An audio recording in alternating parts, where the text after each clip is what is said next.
Well, this is the second time I see this film through and through, and then it's getting better. So I hope you liked it. Before opening the question and answer to the audience, I have 3 questions to each, one each to one of them, each one of them. So starting with Zach, as a filmmaker, tell us what first attracted you to this artist couple and how your commitment developed over time, because it took how many years? 5 years? Sort of on and off for 4 years. It took a long time to complete this project, so I'm very curious. First off, thanks to Art Basel for hosting this. This is such a treat for us to screen it in front of this audience. We're really honored. So the film took around 5 years, but I was sort of working on other projects along. So what you see in the film is roughly 2 years of shooting. For the first few years, I was just sort of getting to know the Shinoharas. I think, initially my attraction was them, their faces, their, the beauty of their spirit and their energy and their relationship. And they're really fascinating people, as you can see. And it just became this sort of attempt at carving out some sort of story out of what I thought could be something. I was initially introduced to their work by a friend of mine, a photographer, Patrick Burns. And there's just something so cinematic about the way they live and their experience, and it's so raw, and they're so dirty and messy with everything, and they're very performative in everything that they do, and their art is their life, and vice versa. So as a filmmaker, it's great to sort of start with that starting point, as they're sort of exhibitionists in a way. They want to show you the audience sort of what they're about. So it became a process of starting from what they were sort of showing through their art, and then sort of digging layers beneath and figuring out what was beyond the surface. And I think in continuing with the project, the goal was really to it's really hard to figure out an ending when you're making a documentary about living subjects. You don't really know what defines an ending. I mean, they're still living. The film could just keep going on. So the story, it became obvious that Noriko's story really had this arc, and that I was introduced to her at a really formative time, and kind of this rebirth of her as an artist. And I figured if I could sort of tell that narrative, that would really have a beginning and an end. And so that's sort of what kept me going is seeing what was happening with Noriko's art, seeing where it would go, see if it would be presented in a way I thought it should be. And then this show happened, which was sort of this perfect microcosm for the relationship. Ushio has the bigger space, Noriko's off sort of in the back wings, and showing this this beautiful sort of canvas that's their life in her kind of twisted way. And so it became a perfect sort of climax for what I had started. So thank you. Gyu-chan, we know that you are accustomed to performing in front of the camera since you first appeared with your mohawk hairdo in a weekly magazine in 1958. Indeed, I think camera loves you. You are so photogenic. Excuse me, please give me Japanese. 簡単に. Okay, let me finish my question. Oh, okay. 要するに1958年に最初にモホークの狩りして、で週刊誌に出てから、ずっとほら人の前でね演技するの得意じゃないですか。だってカメラ映りとってもいいし、作業ちゃんで。Okay, now the question part. So, how did you find the process of being filmed for a documentary with Noriko this time around? So, 今回はこのフィルムのドキュメンタリーのためにNorikoさんと一緒に出演したじゃないですか。で、どうでしたか、ご感想は。フィルムの、それはね最初は僕のねボクシングペインティングが主役だと思ってすごく張り切ったんですよ。I thought, let me translate this for you. I thought I'm the main character as a boxing painter, so I was very excited. でもだんだんノリコの方が比重が多くなってきて、最後にぶっ飛ばされたでしょ、ボカーンって頭ね。だからちょっとね、しょうがないなと思って、フィルムだからしょうがないと思って我慢してます。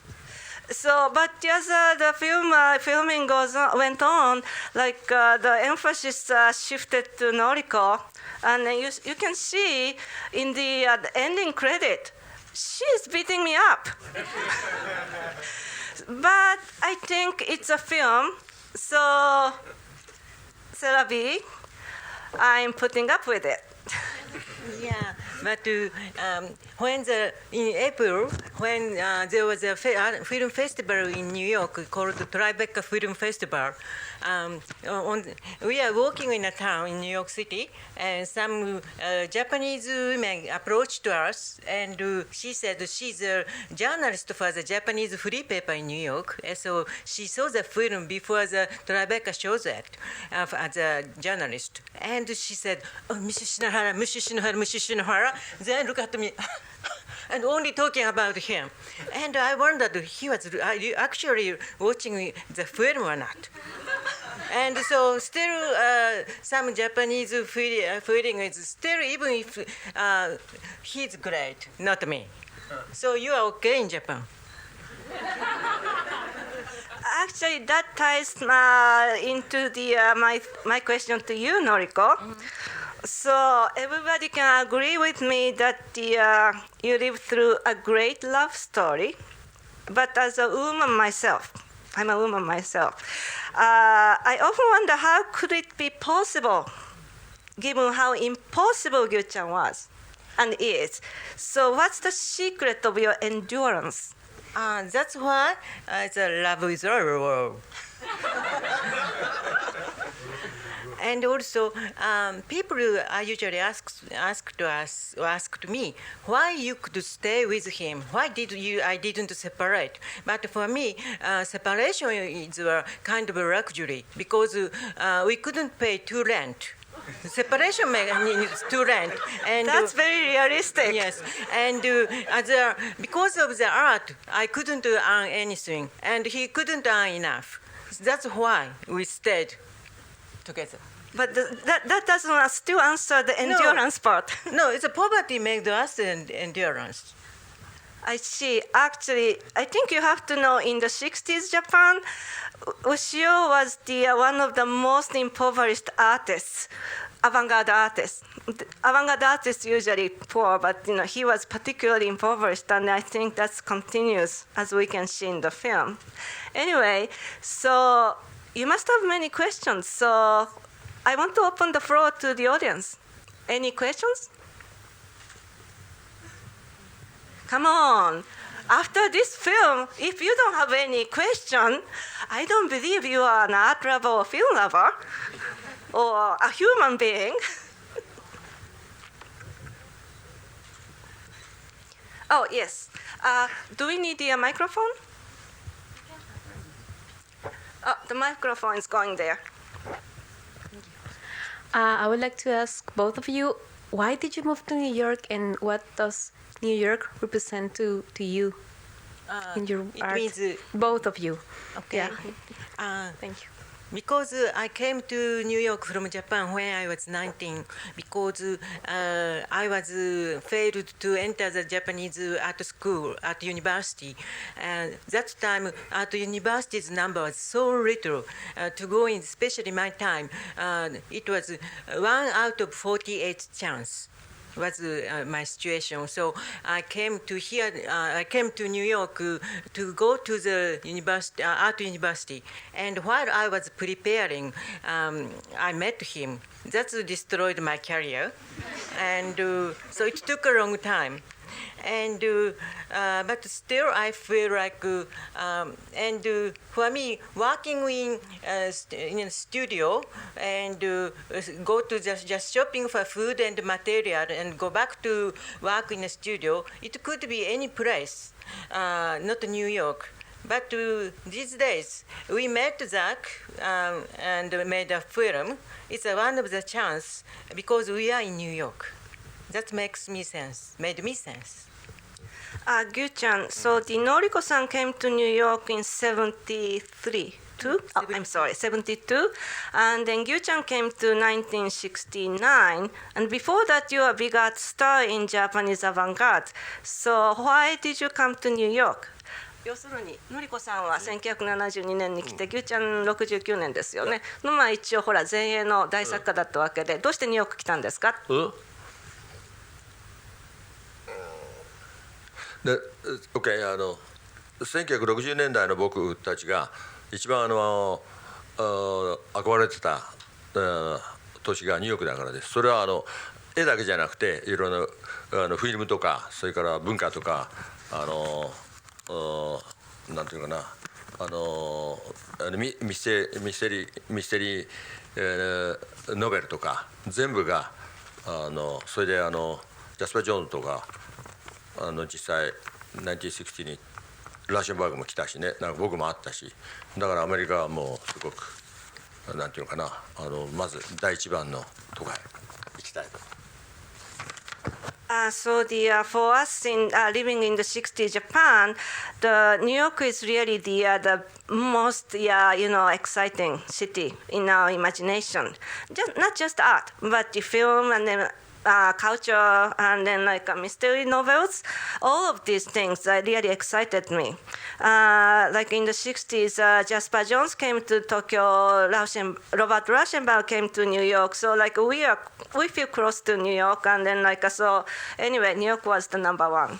それもう一つはね、一から始められるところだから、日本のレピュテーションを全部捨てて、クリティックもいないし、英語も喋れないし、友達もいない。だからね、すごくフレッシュなブランニューに立ち返ってスタートできるところだ。そのエネルギーはもう僕はたくさん持ってたからね。Well, another important thing is New York is a kind of place I can start from the scratch again. I couldn't really speak English. I didn't know any critic friend or any friend whatsoever for that matter. So I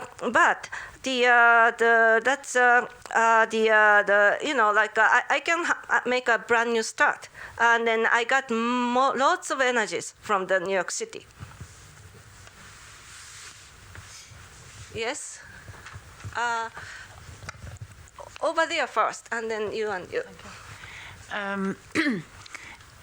When you said you was in avant-garde in 1960s, is it Gutai movement? Yes. No. Let me answer this because it's art history. He lives in Tokyo, and then Gutai movement is in Osaka, and then he is a part of the Neo-Dada and anti-art movement. Okay, I see. I have another question, maybe looks stupid, but can you pay your expense today, or do you have still a hard life like we can see in the movie? Noriko. Our rent together cost $4,000. And with utility, for the expenses, materials, food, I need little before I used to say $8,000 a month. And nowadays things are expensive, so I need $9,000 a month. And it's so difficult. Sometimes our rent is 3 months delayed. And so always I have to negotiate with my landlord. So I understand it's still difficult. What is about the range price for a boxing painting? Lunch price? Range price means about, because of course it depends on the size, but just to have an idea. That's why I cook so much, because I don't go out for eating. And so he comes to my restaurant. And no, Noriko. She asked the price of the boxing painting. Not lunch. No, not lunch. Range. I'm sorry, my accent is not that good. Range of boxing painting. To have an idea. It depends on the, it's not the size of the things, not the size of the houses. Even houses, situation is always different like that. So I cannot say by the size, but he makes even smaller ones, one punch, and like you saw in a film, huge ones. So last time he sold his huge boxing paintings, 20 meters wide, which he performed at National University in Osaka, and they bought after he performed 10 years after he performed. It was about $50,000. Okay. And small ones he sold last time like $5,000. Okay. So when is your next exhibition? Next exhibition, because of the film gonna start in Japan in end of December, some places planning not only two of us, but to include our 3 artist exhibition in Japan. In Japan. That is next. Where in Japan? In Tokyo. In Tokyo. Thank you very much. Thank you. I think Matthias, you have a question? Sorry, I have a question to the both artists. How did the process of filming and the presence of a whole camera team, Zachary, how did it influence your relationship? Did it change something, or was it all the same as before? Answer us or? Yeah, both of you. It's a question to both of you. Film processing doesn't change our relationship, but since he first 2 years, he and his friend who introduced him to us, Patrick Barnes, two of them always came to my home like once a week. 2-3 years continued, and first I thought, because we knew Patrick first, and Patrick looks more grown-ups, so I thought it was a Patrick's project. And about 2 or 3 years later, Patrick left for the other works. Only Zach started coming, and we found out it was Zach's project. And it was kind of sad, because Patrick looks more grown-ups. And after that time, it was, and Zach is so tall, I thought he was grown-up, but that I found out when he started, recently I found out he started when he was 24 years old. But so it was like he was orphan, and we artists are always orphans. So it's like 3 orphans without directors. We started like that, and because he came and he said editing, and we didn't know what's going on. And one of my friends said there is a filmmaker who always continue filming forever, 10-20 years. So I thought he continued like that. And I never believed him. He finished it, but about 2 years ago, he finished for the trailer, 3 minutes. It was kind of amazing. He finished trailer, and even he got a lot of award for the trailer. Then after he got award for trailer, until then it was Zach's film. It became our film. That's a change of relation.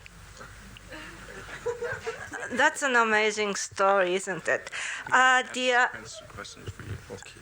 I think one more question. Should answer the same. Oh, okay. So we have a time. So How did the Ushio will answer and then that's the last answer. No. なんていうのかな、全然変わんない。Oh, nothing changed. That's it. One more? I believe it's a time he can change from the artist to some kind of extremist. Also, let me. Oh, At Zach? the last film festival we did, a similar question was asked to Ushio, and I think Ushio responded that he's seen the film 4 or 5 times now, and the last time he saw it, he said that it was the first time he had really thought about his relationship with Noriko, that the film sort of allowed him to see his relationship and to think about it. And so I thought that was pretty amazing, that after all these years, it's seeing himself on screen has made him view his relationship differently. But. Okay, I think we'll have another film screening in 10 minutes. I have a very short question. Oh, okay. Curiosity, and very simple. Does the Guggenheim Museum buy your piece Yeah. Guggenheim. Because, yeah.